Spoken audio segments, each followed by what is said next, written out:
9 बजे की पहली ब्रेकिंग न्यूज। कांग्रेस पर ममता बनर्जी ने बड़ा निशाना साधा है। ममता ने कहा कांग्रेस को इतना अहंकार क्यों है, कांग्रेस 40 सीटें भी जीतेगी या नहीं, जहां जीतते थे वहां कांग्रेस हारती गई, हिम्मत है तो वाराणसी में बीजेपी को हराओ।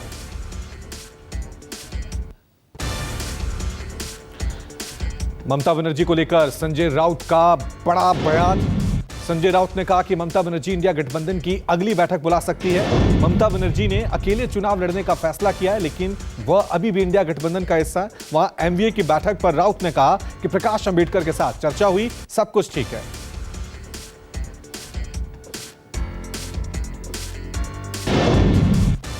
मनरेगा के बकाया फंड की मांग को लेकर टीएमसी का प्रदर्शन। बंगाल के सीएम ममता बनर्जी का केंद्र पर आरोप। कहा राज्यों के हक पर केंद्र सरकार का कब्जा करके बैठी है।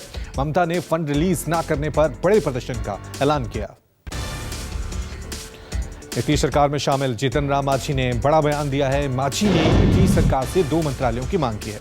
मांझी ने कहा कि हम के 4 विधायक हैं और 1 एमएलसी, ऐसे में हमें कम से कम 2 मंत्री चाहिए। मांझी ने कहा कि मैंने नीतीश कुमार और अमित शाह से इस संबंध में बातचीत की है, उन्होंने अभी तक सकारात्मक या नकारात्मक बात नहीं की है।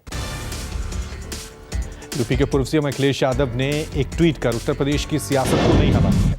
अखिलेश यादव ने ट्वीट पे लिखा कि सूत्रों के हवाले से पता चला है कि यूपी में बीजेपी एक को छोड़कर सभी सांसदों का टिकट काटने जा रही है। अखिलेश ने लिखा कि जिनका टिकट नहीं कट रहा है वो भी अपनी सीट बदल रहे हैं या फिर किसी सुदूर प्रदेश में एक अतिरिक्त सुरक्षित सीट ढूंढ रहे हैं। भाजपा यूपी में लोकसभा चुनाव के लिए अपने प्रत्याशियों के नाम की घोषणा करने की स्थिति में नहीं है। बिहार में हाल के बड़े सियासी घटनाक्रम के बाद जदयू सांसद राजीव रंजन और लल्लन सिंह ने प्रधानमंत्री नरेंद्र मोदी से मुलाकात की। इसकी जानकारी सोशल मीडिया पर देते हुए खुद लल्लन सिंह ने कहा कि देश के यशस्वी प्रधानमंत्री श्री नरेंद्र मोदी जी से उनके कार्यालय में शिष्टाचार मुलाकात हुई। लल्लन सिंह की पीएम मोदी से हुई मुलाकात बेहद अहम मानी जा रही है। राज्यसभा में नेता प्रतिपक्ष मल्लिकार्जुन खड़गे ने कहा कि पब्लिक सेक्टर को बढ़ावा देने की जरूरत है। अच्छे दिन की आस में बेहतर दिन गवाए। सिंगल डिजिट में ग्रोथ, डबल डिजिट में महंगाई, दूसरे मामलों में प्रधानमंत्री घंटों बोलते हैं, मणिपुर पर पीएम मोदी कुछ नहीं बोलते।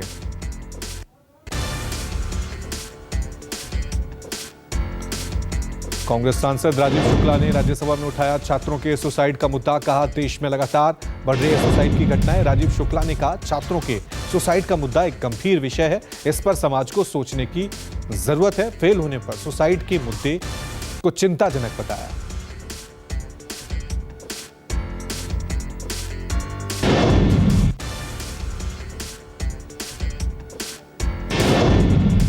झारखंड में चंपई सोरेन की ताजपोशी हो गई है। चंपई सोरेन ने राजभवन में मुख्यमंत्री के रूप में शपथ ग्रहण की।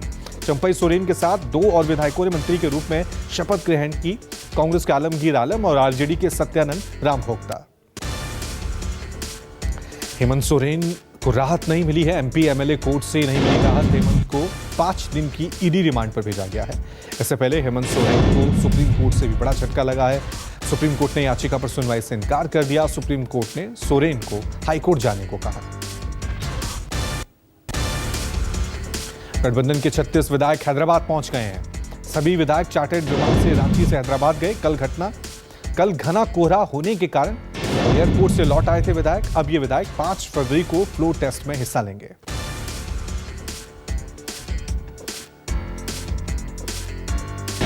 चंडीगढ़ मेयर चुनाव में धांधली के आरोपों के बाद आम आदमी पार्टी ने बीजेपी मुख्यालय के बाहर प्रदर्शन किया। चंडीगढ़ मेयर चुनाव को लेकर आपका प्रदर्शन में सीएम अरविंद केजरीवाल भी शामिल हुए।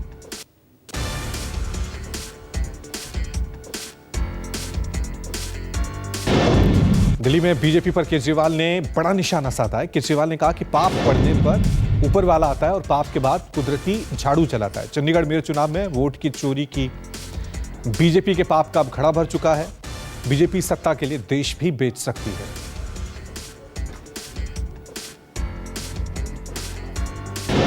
दिल्ली में बीजेपी ने भी आम आदमी पार्टी के खिलाफ प्रदर्शन किया। बीजेपी के कार्यकर्ताओं ने हाथों में बैनर पोस्टर लेकर अरविंद केजरीवाल के खिलाफ प्रदर्शन किया। कहा एक बात स्पष्ट है, केजरीवाल भ्रष्ट है। ईडी में पेश ना होने पर बीजेपी ने नारेबाजी की।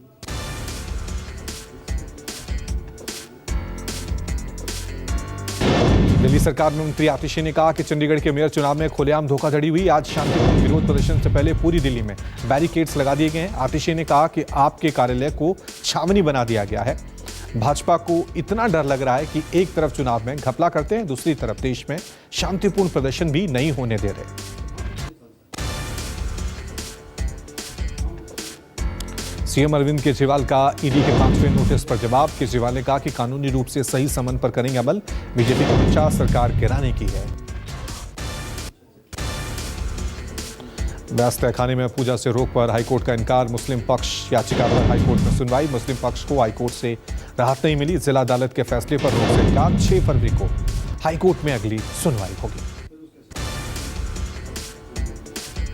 आज से यूपी विधानसभा के बजट सत्र का आगाज हुआ। राज्यपाल के अभिभाषण के साथ विधानसभा में जमकर हंगामा हुआ। सपा विधायकों ने हंगामा किया। बजट सत्र 12 फरवरी तक चलेगा। 5 फरवरी को बजट पेश करेगी सरकार। वित्त मंत्री सुरेश खन्ना विधानसभा में 5 फरवरी को बजट पेश करेंगे।